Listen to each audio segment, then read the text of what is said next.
বন্ধু, অটো চালাস ভরপুর, প্রচুর তো ভাড়া মারিস। একদিন তো আমাদেরকে ফাও পাও নিয়ে ঘুরেও বেড়াতে পারিস।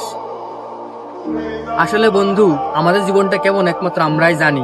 এই ভ্যান রিক্সা অটোওয়ালারাই জানে তাদের জীবনটা কেমন, তারা কত সুখে দিন কাটায়।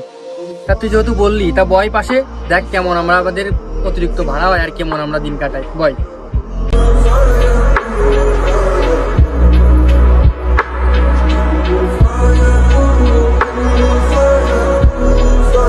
ভাই, ঘরে যাবেন? কত কথা কি, যাও সামনে যাবো, যাও। দাঁড়া দাঁড়া, ভাই আমার ভাড়াটা। তুই বাড়াচ্ছিস কাকে? পিছনতে ডাক দিস, তোর কান মুখ সুজারে দিবান, মানুষজন সিরিয়াল কথা কইস।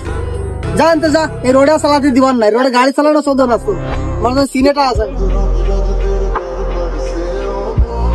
বন্ধু, আসলে তোর গাড়িতে না উঠলে বুঝতেই পারতাম না যে আসলে কর্ম জিনিসটা আসলেই অনেক কষ্টকর।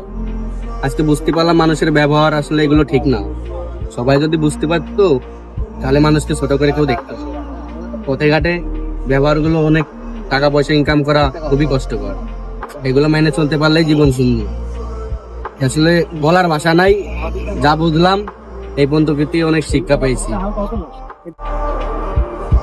আপনার জায়গা থেকে ভালো ব্যবহারটাই করেন, কারণ 100% মানুষের ভিতরে 80% মানুষের দুর্ব্যবহার করে।